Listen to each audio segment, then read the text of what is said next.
You're watching Mick and T's Sports Report on CHCO-TV. And now, here's two guys who rang in the new year by playing a game of online curling against each other, Evan and Joe. I'm Joe Ticotsky down in New Haven, Connecticut. I'm Evan McFarlane, still here in St. Andrews, New Brunswick, Canada. And this is episode 31 of Mick and T Sports Report, our first in the calendar year 2022. The episode and as Mark, Twitter number. That's it. And as Mark mentioned in the opening, we spent New Year's Eve playing a game of online curling against each other. How sad is that? Well, I'm just interested to hear what your neighbors were thinking when they heard "hurry hard" and lots of screaming, knowing that you just live by yourself.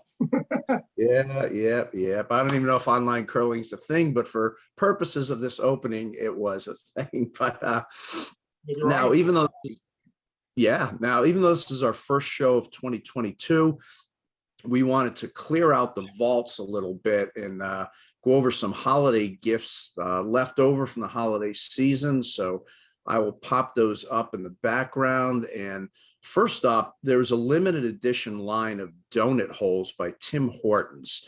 Now, they're normally called Timbits, but for the holidays, they were called Tim Biebs after Justin Bieber. Now, special Bieber-inspired flavors were chocolate white fudge, birthday cake waffle, and my personal favorite, glazed with no talent. But a bump. Did you get to try any of those? Come on, man. It's Did you get to try my nieces were obsessed with them. They're horrible. It's just a mouthful of sugar. Oh my God, good old beeps. Okay, for the health nut in your family, it's something called the KFC 11 Herbs and Spices Fire Log, a takeoff on the traditional Yule log. And you basically place it in your fireplace, gently light it, and watch your cholesterol skyrocket. Oh, that is so disgusting. Yeah, I'm telling you. And then we've got one more here. Let me pop that up for the, if there are any Office fans in your family, fans of the Office TV show, it's the stylish gray Dunder Mifflin sweatpants. And they're 100% cotton, so they will shrink when washed. That's what she said. I was going to get that in there. You have yours on, huh? You clearly have a pair of those. Those look like your colors. A pair. How about two or three? Okay, now let's move on to TV quiz, and let's see if 2022 brings you any better luck. And then we were going to do this last. We're going to do this last time, but we ran out of time. So I'll pop up the picture. I think it's, so if you can't get this one right. Yeah, no, come on. It's just because you feel bad for me. It's Charlie Brown's Christmas. It's the Christmas show with the best music of any Christmas show. There you go. A Charlie Brown Christmas. So we'll put Evan at 1 for 1 for let's go. I'll drop the mic and end it right here. All right, let's go right to Music Spotlight. And why don't you start us off? Yeah, I'm just gonna turn this into the segment where I keep highlighting Atlantic-Canadian bands for the rest of our show's eternity. But I've seen these guys a couple times. Indie rock band out of Charlottetown called Paper Lions. Check them out. They're pretty good. They got that nice, almost like a Sloan vibe to them. All right, and here we go. We have a song of theirs called Pull Me In.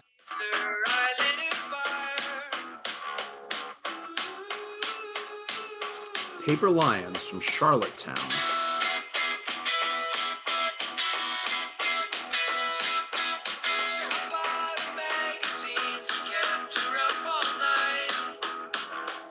All right. Very catchy stuff. Good pick. And I will go with a group that is called The Weather Station from Toronto. And their new album was in Rolling Stone's top 50 albums of 2021 and CBC's 21 best Canadian albums of 2021. The album is called Ignorance, And this tune is called Parking Lot. It's got a little bit of a Fleetwood Mac vibe to it.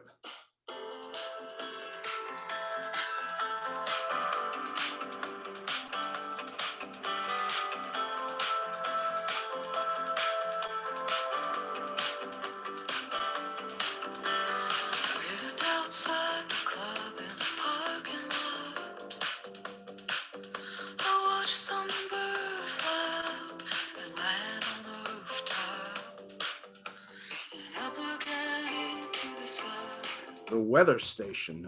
That was sort of the story of my high school years, waiting outside the club in a parking lot, as the lyrics said there. All right, well, that's it for Music Spotlight. Two good choices. And coming up next, we interview someone who's helping to plan a sports experience in nearby St. Stephen that will feature the world's oldest existing basketball court. You're watching Mick and T's Sports Report on CHCO-TV in St. Andrews, New Brunswick.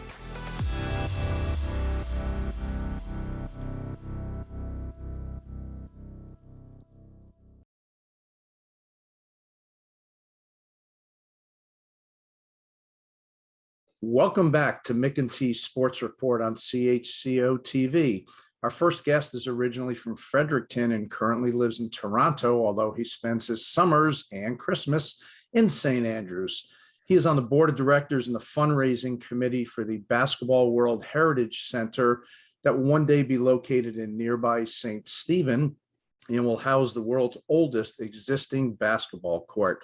Let's welcome Tom Liston to the show. Welcome in, Tom. Well, thank you very much. You've had some fantastic guests, so it's an honor to be here.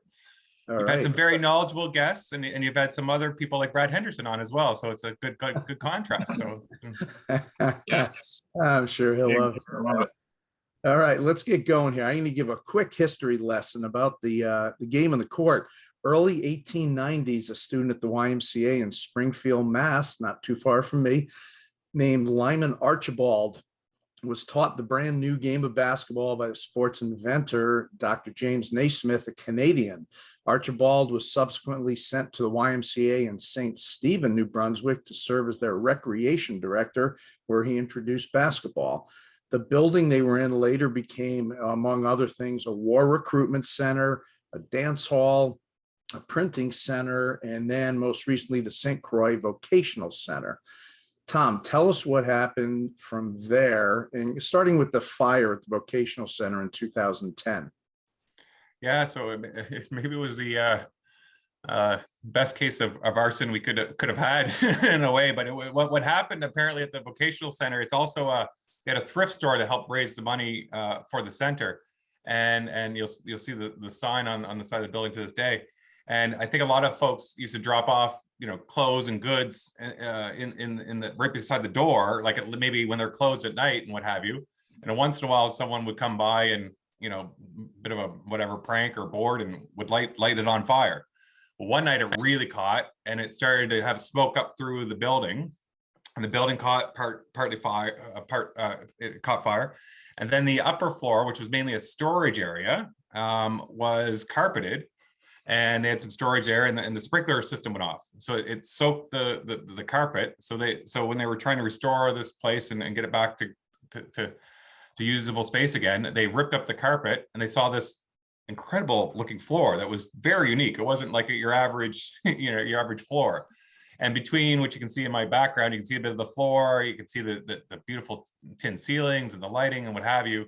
Someone thought there must be something more to this story than that meets the eye. So they did some digging, and I think it took them over 6 months of doing some digging. And they, thankfully, between St. Stephen and St. Andrews being a historic area, they've kept really good historical records. And they found from the St. Croix Courier some articles about when the game was played and when Mr. Lyman Archibald came to the YMCA, was the director there, and brought the sport of basketball. They even found one of the early games between Calais and St. Stephen being played in this court. And they found some other things, like the peg on the wall, which is almost where my finger is, was exact measurements of where they used to hang the peach basket as per Naismith's rules. So over time, they originally thought it might have been the first court in Canada, But as they went through it, they've now determined, and there was one in Montreal that did start a little bit earlier, but they certainly validated it's the oldest existing court in the world, and that's been subsequently, you know, audited and validated as well. The Montreal court, unfortunately, was destroyed at some point, and this is absolutely the oldest court in the world. So that's even a better story in a way, right? That we have the oldest court here in little old St. Stephen, New Brunswick. It's just a fantastic story. Evan, you have a question for Tom? Yeah, Tom, kind of a two-part question, but you're not, you're in Ontario most of the time. So number one, how did you become involved in the project itself? And then secondly, maybe just touch on how you hope that it will help tourism in Charlotte County in general.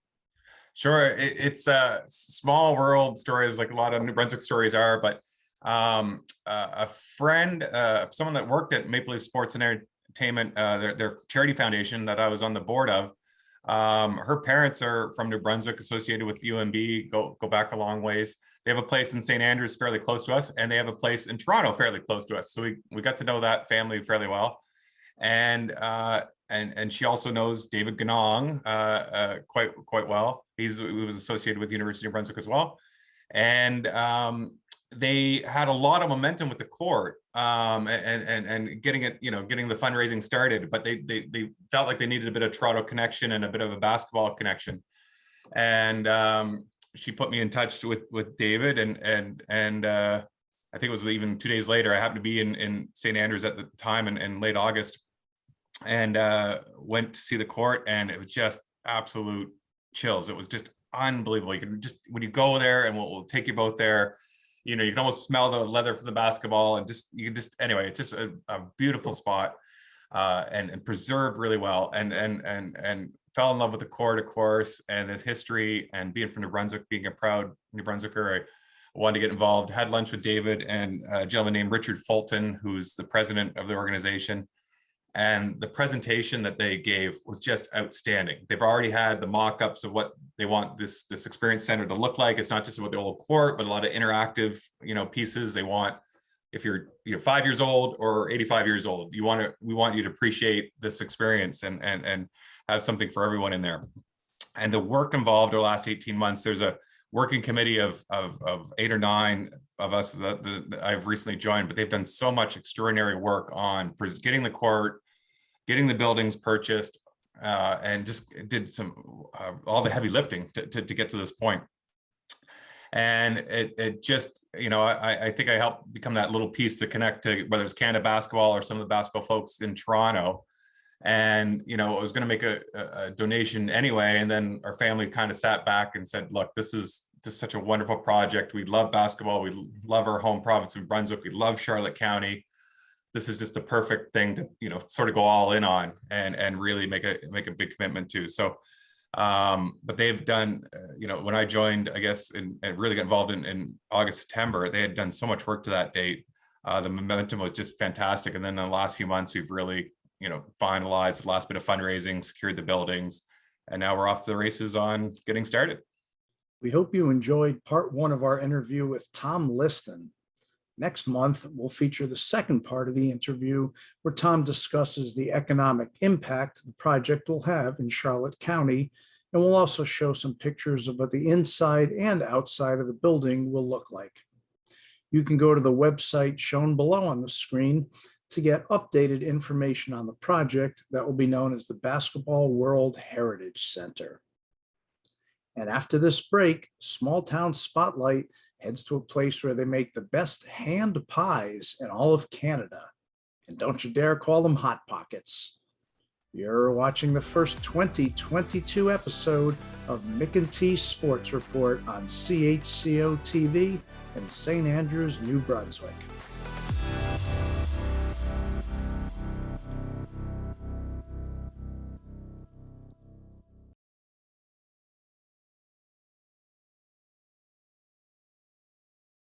It's time for another edition of Small Town Spotlight here on CHCO-TV. Since CHCO is available on Bell Satellite throughout Canada, you can watch our show on Monday, Wednesday, and Friday nights if you live in Snow Lake, Manitoba, Minto, New Brunswick, or in one of my favorite places, Ecum Seacum in Nova Scotia. And as always, you can watch the show on our YouTube channel. For the 23rd edition of Small Town Spotlight, we head to the town of Albany in the province of Prince Edward Island. With a population of less than 500, it's a bit smaller than the well-known Albany, which is the capital of New York State. But it's the home of something that you can't get in New York, and it's located just 7 miles over the Confederation Bridge that connects New Brunswick to PEI. Let's welcome in Sarah Bennetto O'Brien, chef and owner of the Handpie Company. Sarah, welcome to the show. Thank you so much. Happy to be here. All right, we've got a lot to go over here, so let's get rolling. For those of our viewers that are unfamiliar with what you sell, why don't you explain exactly what a hand pie is? It's got a bit of British history, correct? Yes, it does. It's based on the Cornish pasty from Western England, which is a handheld kind of personal size savory pie. So a meal in a handheld pie in like a traditional flaky pastry crust. And we make, I think, 16 different savory flavors right now. So all the fillings that you could ever imagine. Great. Now, you told me you're originally from Sudbury, Ontario. So how did you end up 18 hours away making hand pies on Prince Edward Island? It's such a long and twisting story. I was always meant to be on a coast. I just didn't know which one. So I'd actually moved out to BC and worked in the Gulf Islands, Salt Spring Island and Pender Island, and then lived in Victoria, BC for a while. Always thought I would settle there. Came back through Ontario a couple of times. And at one point in my career, I just knew that there had to be more than what I had been doing. I had been a sous chef and a head chef at that point. And had already gone to school, already had my red seal in culinary by the time I was 20, which is a little bit young. I'm a little bit ambitious. And at that time I had Googled it, like what is there more education that exists for what I do? And at that point, the first and only thing that popped up was an applied degree in culinary operations at Holland College here in PEI, which is the Culinary Institute of Canada. And the program started in 2 weeks. So I made a phone call. Miraculously, someone had just dropped out 2 weeks before opening, and they had a very full roster at that point. And she said, no, you're perfect for this. I'm going to get you into the program. Can you get here in 2 weeks? So at that point, I gave notice at my job, sold my truck for a plane ticket, and came out further east than anyone in my family had ever been. So that's kind of how I came to PEI originally. But a very long story short, I met a man in culinary school who had a Burt Reynolds mustache, and that was history. I married him, and he's from PEI. And yeah, once you have kids with an Islander, you're on PEI. There you go. Yeah. Now, that's a great story. You try to incorporate as many local products as possible into the hand pies. Was this a conscious decision on your part? And what are some examples of these local ingredients that you use? Amazing. I'm so glad you asked that. Through my culinary career, I always felt really drawn to local, sustainable, and organic. So there have been 2 times in my career where I've spent 8 and 9 months, respectively, working on organic local farms, kind of learning how things grow, where they grow best. So then once I found myself in a position to make those purchasing decisions, I still sourced really locally and sustainably. So for hand pies, 40% of the flour that we use is actually grown and milled on a farm that I used to work on. So it's a local heritage grain, red Fife whole wheat flour. That's kind of our main local ingredient. PEI potatoes, of course. Sure. And local chicken that's actually grown and processed about 15 minutes up the road from us.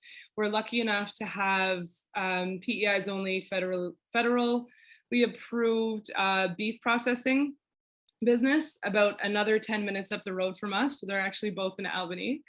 And yeah, I mean, I could go on and on. There's a few veggies that we source locally, but we try to say that we're a true taste of PEI, just not the seafood. Sure. And I noticed you pronounced it Albany, whereas I pronounced it Albany. I don't know if that's is that a screw up on my part or? Not at all. I think it's accent related.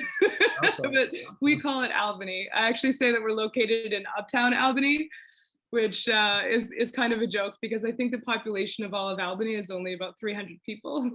Oh my. Now you told me between your on-site retail shop and the wholesale distribution that you sell about 100,000 hand pies yearly.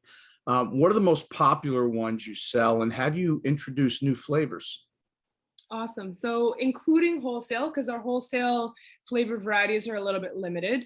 We make 16 total, but we started off wholesaling 6. So the most popular ones would be those 6, but it would be chicken pot pie, which is truly classic, and something that we created called the bacon cheeseburger hand pie. Okay. All So right. those are the 2 most popular. How we introduce new flavors is a little bit different now that we have some pre-printed packaging. So it's a little bit harder to go through the process to bring in a new flavor, but we would do it just in our own shop, kind of a small test batch, which would be about 100 to 300 hand pies. And we would just sell it hot and frozen for taking home and baking in our own shop in Albany. Okay. And we're sort of hoping, Evan, my co-host, and I, that maybe down the road you could name a hand pie after our show or something. So, a sporty mix of something. I don't know what it would be yet. Just sports. Sure, exactly. And we hear that there are 2 absolute no-nos in your line of business. One is do not eat the hand pies with a fork and a knife, and do not call them hot pockets. Oh my gosh, you break my heart. We wouldn't do that. How often do you eat your own hand pies? Oh gosh, pretty much every day. I mean, working at the Handpie Company, you get a staff lunch, which is included, and that's, any hand pie that you could want, but it's a good way to stay on top of quality control. Yeah, pretty much every day. Okay, all right. And I tried to pop up a couple in our low-tech way, a couple pictures. There is one of the hand pies. Yeah, that's the PEI pasty. So that one's kind of like a beef stew, very much based on the Cornish pasty. It's beef and potatoes, turnip, garlic, and rosemary. Okay, looks like there's quite a celebration going on in the background there. There's your little building. Oh, it's so cute. Yeah, very cool design there for your logo. And there, I don't know, is that you? I know the head got cut off, but is that you making? That's not me. That's actually our general manager, Miranda. She's a pro. And then behind her, we have Caitlin. So they're the co-bakery managers. And together they can make just over 600 hand pies a day. Wow, that is amazing. And you told me before off air that right now the pies are just available in PEI, but you're hoping to spread them throughout Canada. And any shot that they'd be in the US one of these days, or? Oof. Standards for shipping internationally are a little bit crazy because we cook our own meats. We bring in raw meat into the facility. So even as we stand right now in our facility, we can only sell in our own province. But we are working very hard behind the scenes. It's not totally public news yet, but we're building a 9,000 square foot facility that we're going to get federally certified. So for us, that's following the Safe Food for Canadians Act, as well as the CFIA. And once all those levels of certification come into play, then hopefully by the end of 2022 or early 2023, we'll be able to ship throughout Canada to retailers. So yeah, that's the next big step. Maybe when I come up in the summer, I can just jam like 5,000 in my trunk and try to get them over the border and sell them. You wouldn't be alone in that. I'll go 50-50 on the split with you. Well, you can find out more about the Handpie Company by going to www.handpie.ca. And the company also has some great Instagram and Twitter accounts, which I now follow, and we'll be showing those below on the screen here. And Sarah, if you ever head to the US and make it down to New York, make a pit stop in Connecticut, and I will treat you to some of New Haven's world famous thin crust pizza. And maybe, just maybe one day we'll see a New Haven pizza hand pie. That would be amazing. That sounds delicious, Joe. Thank you. And I hear there is a New Haven right near you, correct? There is, yes, New Haven. It's another tiny community kind of on the way to Charlottetown. That is cool. Well, she is Sarah Bennetto O'Brien, owner of the Handpie Company in Albany, Prince Edward Island. Sarah, thanks so much for being on the show. Thank you for having me.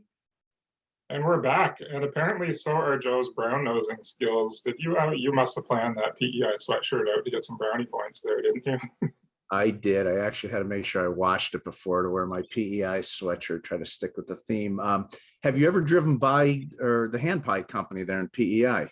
Driven by? No, actually, it's a staple that I stop there every time that I go past. I've got Okay. a freezer full of these, so every time that I go over, I get them, or every time Janelle comes across, she brings some. There's always a bag in my freezer. They're good, Very man. cool. Very cool. Absolutely. When you asked Sarah if that was her in the picture, did you not take into consideration that the person in the picture doesn't have any tattoos and Sarah has quite a few? That was a good point. When I showed the picture in the kitchen there, the woman, I said, "Is that you?" And that woman had no tattoos at all, and Sarah had a nice collection of stylish tattoos. So I get flustered, I get flustered. On there, but yeah. All right, let's go right to the shout outs. Who do you have? Yeah, I'm going to give a shout out to my buddy, Stephen Feeney, who has just embarked on the next chapter of his career. He just took a job in Vancouver as an assistant superintendent at a golf course out there. So he left yesterday. So best of luck to Stephen. He's going to do well. Very cool.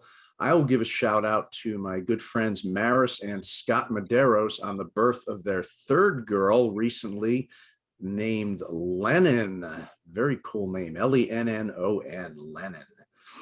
All right. Well, that is it for episode 31, our first episode of 2022 here at Mick and T Sports Report. I'm Joe in New Haven.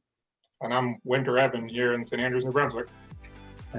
Thanks to CHCO-TV station manager Patrick Watt and editor Flo Nays Mitchell. I figure Winter would be perfect. Patrick and Flo do an amazing job of producing and editing a show that often gets mistaken for HBO's Curb Your Enthusiasm. I've heard that from people. I've heard that a few times. Of course. And now that we've once again come to the end of another show, that means it's also time for our closing catchphrase. So let's simply go with peace, love, and hand pies. This is Mick and T Sports Report on CHCO-TV, and we'll see you next time.